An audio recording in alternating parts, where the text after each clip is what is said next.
నమస్తే welcome to our channel. నేను పద్మిని. ప్రస్తుతంతో పాటు హిందూ జనశక్తి ప్రెసిడెంట్ లలిత్ కుమార్ గారు ఉన్నారు. మాట్లాడదాం. లలిత్ గారు నమస్తే అండి. నమస్కారం అండి. మరొకసారి మీ సమయాన్ని ఇచ్చినందుకు కృతజ్ఞతలండి.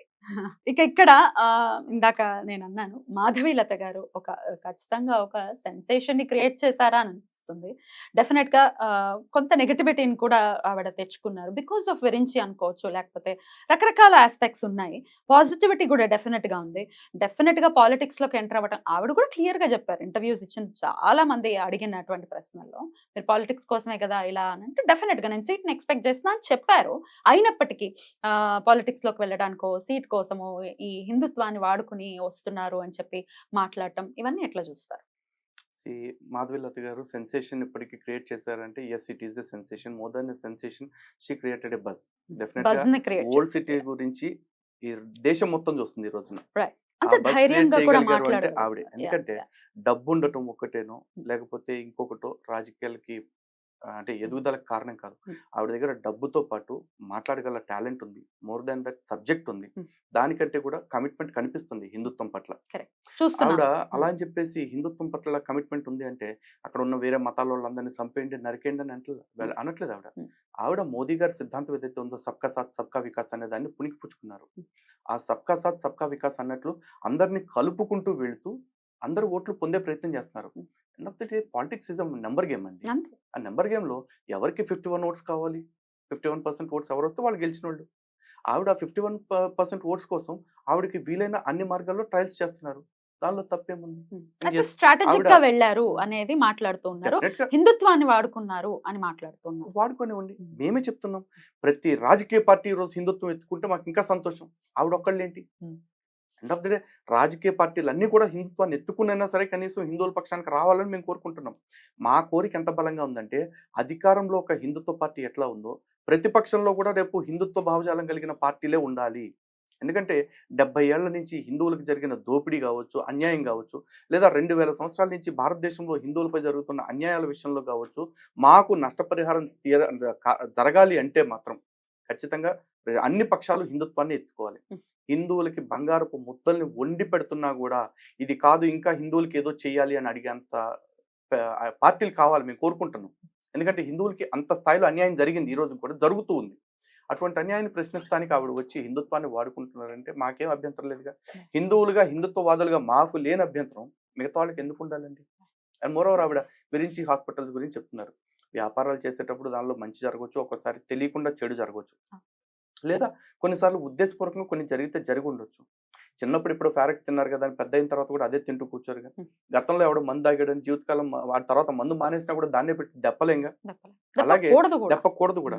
అలాగే ఆవిడ వ్యాపారం విషయంలో ఏం జరిగిందో నిజంగా చెడు జరిగింది అని వింటమే.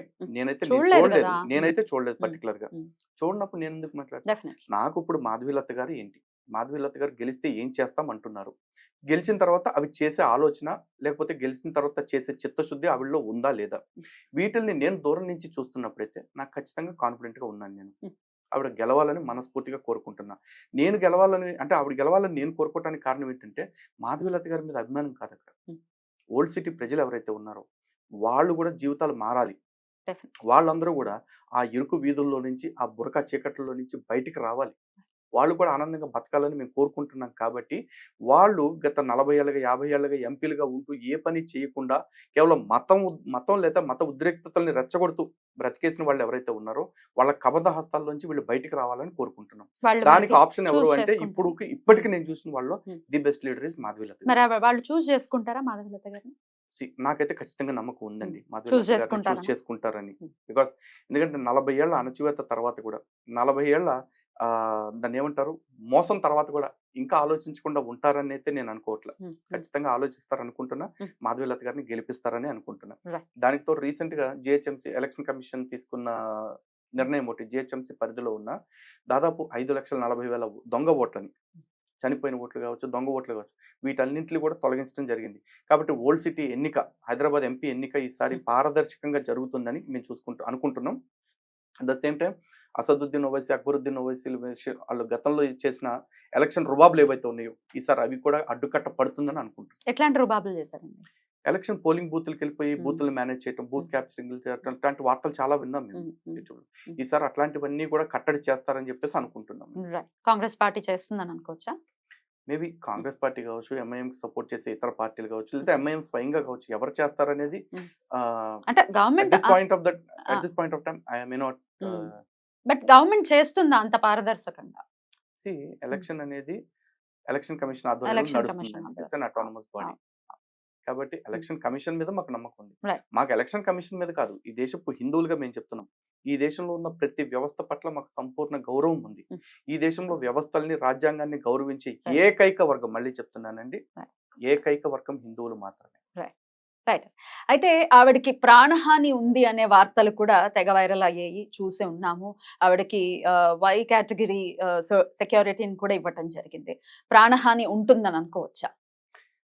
ఉంటుందా అంటే ఇట్స్ హైపోథెటికల్ అండి, నేను Mm. చెప్పలేను. But Mm. ఉండదు అని అయితే అనుకోవటానికి లేదు. ఎందుకంటే అవతల వ్యక్తులను మీరు చూసినట్లయితే గతంలో ఎన్నికలు అయిపోయిన నెక్స్ట్ మినిట్, ఎన్నికల రిజల్ట్స్ వచ్చిన రోజున డైరెక్ట్గా ఎంఐఎం పార్టీకి సంబంధించిన ఎమ్మెల్యే అండ్ కార్పొరేటర్స్ కొంతమంది అప్పటి హోంమంత్రి మహమూద్ అలీ గారి ఇంటికి వెళ్ళి మహమూద్ అలీ కొడుకుని కొట్టారు.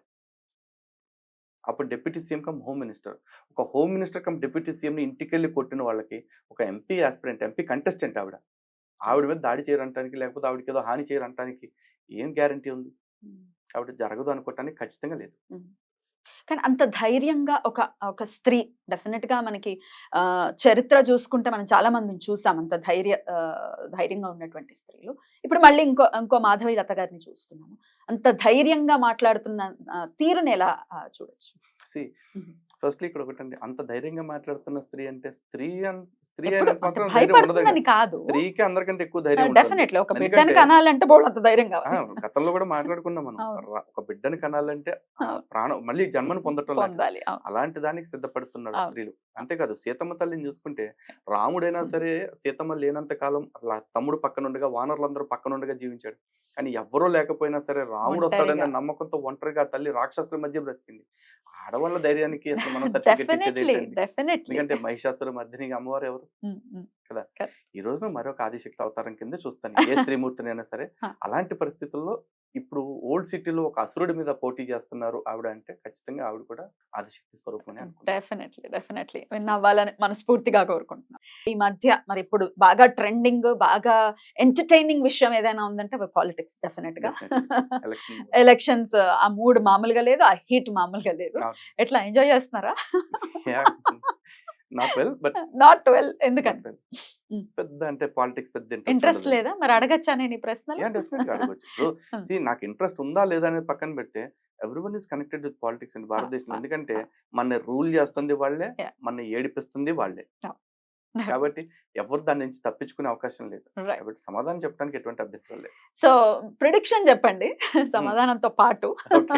ఎట్లా సెంట్రల్ లో ఎవరు వస్తారు అనేది మీ అంచనా, ఎవరు రావాలి అనేది మీ కోరిక? రావాలి అని అయితే 100% మోడీ గారి గురించే ఉంటుందండి. No option. అసలు సమీప భవిష్యత్తులో లేదు. వచ్చేది ఎవరు అంటే మాత్రం 100% కాదు, 500%, 1000% చెప్తున్నా, और एक बार మోదీ కి సర్కార్. సూపర్. అయితే కోరిక, సంకల్పం రెండు ఒకటే. రైట్. ఎందువలన హిందూ సమాజాన్ని మీరు డెఫినెట్ గా పైకి తీసుకురావాలన్న ఉద్దేశంతో మోదీ రావాలి అని అంటున్నారా? ఇంకేమైనా కన్సిడరేషన్స్ ఉన్నాయా?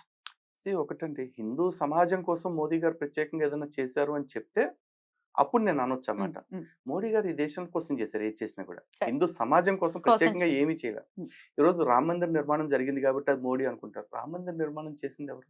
హిందువుల డబ్బులతోటి, హిందువుల పోరాటంతో ఇది సాధ్యపడింది. నేతృత్వంతో సాధ్యపడింది. అంతే, అంతవరకే చూడాలి. మోదీ గారు నాయకుడిగా ఉన్నప్పుడు సాధ్యపడింది. కరెక్ట్. కానీ మోడీ గారు ప్రభుత్వ డబ్బుల్లో నుంచి ₹1 మాకు ఆలయ నిర్మాణానికి ఇవ్వలేదు. మోదీ గారు ఇవ్వాలని కూడా మేము కోరుకోలేదు. ఎందుకంటే నరేంద్ర మోదీ గారు లాంటి వ్యక్తి ప్రధానమంత్రి స్థాయిలో ఉండి ఆ ప్రారంభోత్సవానికి వచ్చారు. అదే మాకు అన్నిటికంటే గొప్ప అదృష్టం. అంతే. ఆ తర్వాత ముస్లింల రక్షణ కోసం ఆయన చాలా చేశారు.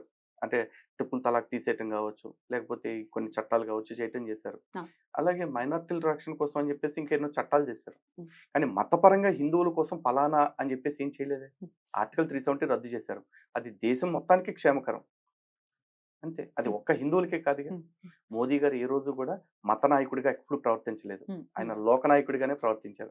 ఆయన విశ్వ నాయకుడు ఎప్పటికీ కూడా. డెఫినెట్లీ. అయితే కనపడటం మాత్రం లేకపోతే ఆయనని ప్రొజెక్ట్ చేసే విధానం మాత్రం చూస్తే అంత హడావిడిగా మొత్తం గుడంతా నిర్మాణం అవ్వకుండా చేసేసారు అంటే ఎలక్షన్స్ ని దృష్టిలో పెట్టుకుని మాత్రమే చేశారు అని చెప్పేవాళ్ళు డెఫినెట్ గా అట్లా మాట్లాడే వర్గం ఖచ్చితంగా ఉంది. దేనైనా end of the day everything is politics అండి. Yeah. పాలిటిక్స్ లో రాజకీయ పార్టీలన్నీ ఏం చేస్తా ఉంటాయి, ప్రత్యర్థిని గెలవటం కోసం రాజకీయాలు చేస్తూ ఉంటాయి. కరెక్ట్. ఇప్పుడు మోదీ గారిని గెలవటానికి వాళ్ళ దగ్గర ఉన్న ఏకైక అస్త్రం ఏంటంటే హిందుత్వ ఇమేజ్ ఆపాదించడం. Yeah. కానీ యాక్చువల్లీ వీళ్ళందరికీ అర్థం కానిది ఏంటి అంటే ఆయన్ని ఎంత స్ట్రాంగ్ గా వీళ్ళు హిందుత్వవాది అని ప్రచారం చేస్తారో ఆయనకి అది అంత బలం అవుతుంది.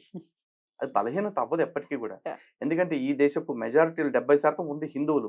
హిందువుల్లో కనుక నిజంగా మోదీ హిందుత్వం కోసం మాత్రమే పనిచేస్తున్నారనే కాన్ఫిడెన్స్ బిల్డ్ చేస్తే సర్వనాశనం వైపు అడుగు తినేది వాళ్లే. మోదీ గారికి ఏమి ఎంట్రికి వాసంత నష్టం కూడా లేదు. ఖచ్చితంగా. రైట్ అండి. డెఫినెట్ గా అయితే రావాలి అనుకునేది వచ్చేది మాత్రం ఒకళ్ళే. ఔర్ ఎక్ బార్ మోదీ మోదీకి సర్కార్. Okay, right. అంతే హీట్ మళ్ళీ ఆంధ్రప్రదేశ్ ఎన్నికల్లో కూడా ఉంది ఖచ్చితంగా. కూటమిలో ఉన్నాయి, సింగిల్ గా వచ్చే వాళ్ళు ఉన్నారు. ఎట్లా ఎవరు వస్తారు అనేది మీ అంచనా? ఆంధ్రప్రదేశ్ కూడా అసలు వెరీ క్లియర్ మ్యాండేట్ అండి. ఈసారి కూటమి కూటమి భారతీయ వస్తుంది. Janata party Hmm. మద్దతు తోటి పోటీ చేస్తున్న తెలుగుదేశం జనసేన కూటమికి అధికారం ఈసారి వస్తుందా? 100% వస్తుంది. కానీ కొంతమంది అనేది ఏంటంటే చాలా స్ట్రాంగ్ గా చెప్పేది, మరి అది ఎట్లా చూడొచ్చో తెలియదు, మేకపోతే గాంభీర్యం అనుకోవచ్చో తెలియదు. ఖచ్చితంగా వచ్చేది ఇంకో పార్టీనే వస్తుంది, వైసీపీనే వస్తుంది. కాకపోతే కొన్ని సీట్లు తగ్గుతాయేమో కానీ వచ్చేది మాత్రం వైసీపీనే అని కొంతమంది అంటున్నారు. కేపాల్ గారు అయితే ఆల్రెడీ ప్రమాణ స్వీకారానికి డేట్ కూడా పెట్టేసుకున్నారండి. ఆయనదే ఉంది అనుకోవటానికి. ఇప్పుడు ఎవరో కూడా నేను ఓడిపోతానని రాజకీయాల్లోకి రాడు కదా.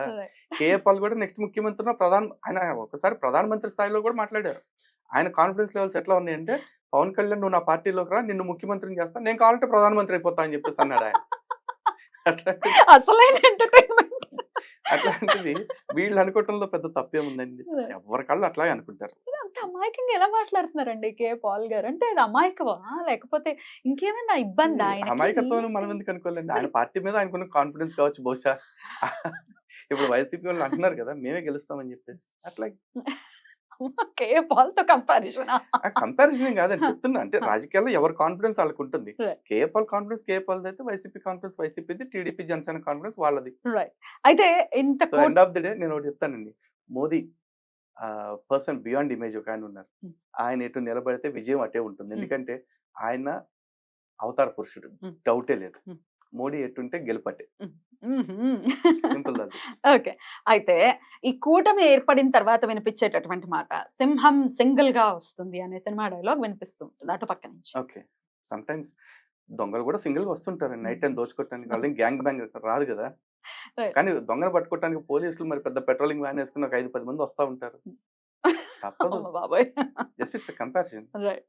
మీకు టాపిక్ ముందు చెప్పలేదు కానీ పంచలేంటండి ఇలా పేలుస్తున్నారు. జనరల్ గా చెప్తున్నాను, జరిగేది అదే కదా బయట. సింహం సింగిల్ గా వస్తుంది అనేది సినిమా డైలాగ్ బాగుంది. బట్ సింగిల్ గా వచ్చే ప్రతిదీ సింహం అనుకుంటుంటే ప్రాబ్లం. రైట్ అండి. రైట్. మరొకసారి మీ సమయాన్ని ఇచ్చినందుకు చాలా చాలా కృతజ్ఞతలండి. ఇలాగే మీరు వెళ్తున్నటువంటి ఈ జర్నీలో ఎన్నో ఆటుపోటలు ఉన్నప్పటికీ రామరక్ష ఎల్లప్పటికీ మీ మీద ఉండాలని మనస్ఫూర్తిగా కోరుకుంటూ thank you so much sir. నమస్తే.